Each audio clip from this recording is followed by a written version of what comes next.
Well. Welcome back, everyone. I reached out to DakaDaka's store regarding a model that I plan to be featuring in a soon-to-be released video, and they were excited. So after a couple emails back and forth, I learned that they're currently running a Kickstarter campaign for a new line of miniatures in collaboration with Warsurge. So to be completely transparent, this is not a sponsored video. This is just me, a fan of a particular creator on my mini factory, and we're going to showcase their work. So let's get right to it. Now, these models are 28mm model infantry. They sit on 28mm bases, and that's exactly why I wanted to run this project. Usually I focus on larger pieces, larger miniatures, but this is a definitive test for the FDM workflow that I use. Can we hit that level of detail on this standard infantry scale? And we're going to find out using the K1SC here, and of course using my go-to filament, which is the Creality Hyper Series PLA.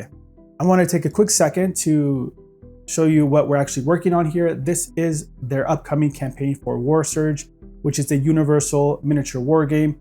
Both of these models are actually available by heading over to the Kickstarter. One you get for subscribing to the Kickstarter, and the other one you actually get for subscribing or joining their Discord. So I'll put the links in the description so you can get those models and try them out yourself as well.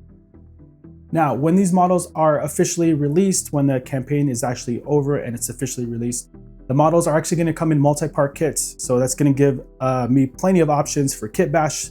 You know, I love doing that with the models and get some dynamic poses. Now, since these are pre-launch samples, they've actually come as single solid pieces. So we have two single solid models. Normally printing a full infantry model in one go on an FDM printer like this, you gotta make sacrifices. You're gonna get a decent maybe weapon, but you're gonna suffer on the other parts of the miniature with layer lines. So today what we're gonna do is we're going to showcase the perfect opportunity here to use the cutting tool in Orca Slicer. I'm gonna show you how you could take any single file model. I know this is very common. I've run into this a couple times now on my mini factory. Purchasing models from like 2004, even like just a year ago, 2 years ago. A lot of the models oftentimes come in one piece.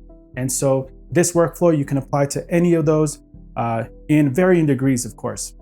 So now that we got these models in Orca Slicer, we're going to use the cut tool. It's incredibly seamless. The goal here is to kind of isolate the delicate parts. For example, the arms, the head, maybe some legs. Now the key here is the color coding system. When you drag your cutting plane, you'll see that the model is immediately split into two different colors depending on which side of the plane it's on. Now, if you have an area that you don't want cut, you're just going to simply right-click it to change the designation over to the other color. This ensures that the cut, you're aware, will only affect the parts that need to be removed. I'm aiming for these cuts to happen in all the natural joints, which makes the cleanup a breeze and reduces the seam that you're going to get when you eventually go to put it back together. A little bit of Gorilla Super Glue Gel is what I use, or some putty will kind of fill in those seams. It's a quick, efficient process, and it really significantly elevates, in my opinion, the final print quality. With the parts prepped and ready to go, it's time to head over to Lychee Slicer to add our supports and follow that standard workflow. For this, I always use my personal preset for auto-generated supports, which you can grab if you're interested in that, and adopt my entire workflow, my quality settings in Orca Slicer, everything that I do in my workflow. Also, that will give you access to our growing community over on Discord. It's a great spot to share your prints, painting projects, talk shop, all those things. I really appreciate the support. Once we're done with Lychee Slicer, we export everything into Resin to FDM in Blender and quickly set our tip and support diameters. And then it's time to move over to the Orca Slicer for the final print settings. Now for this project, I decided to run a 0.04mm layer height. These infantry models scale size are very small, and I know that these tiny delicate parts in there are going to really benefit from that smaller layer height. And the other thing that I've recently been doing lately is I'm kind of just leaning towards the bulk printing and the advantages of that. Having more objects on the bed at once, the PLA has more time to cool between those layers, and those thin objects, especially like the sword here or the feather on the hat here, just gives it that much time for that much cleaner results than printing the parts individually, which can kind of create a little bit of wobble with those thin parts. Once again, the results speak for themselves. It clocked in just about 7 hours Now, once everything's off the build plate, we put it together. Amazing print, just to show the scale of how we're able to print these really small scale miniatures.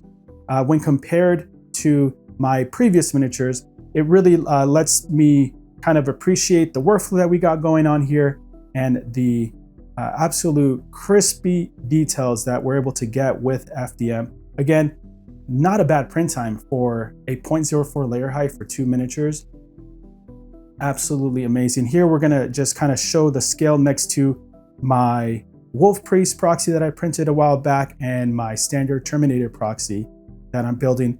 This is for these models here are going with my 2000 point army. So if you're interested in that, make sure to check out the channel, the other videos here where I kind of go weekly videos on as I continue to build this 2000 point army. So we kind of go back to that. But this was an amazing print and it really lets me know that we can definitely print this. Maybe we can go even smaller here than this in the future here, but I'm very confident that even if we were to scale down a little bit more, we'd still be able to get great results like this.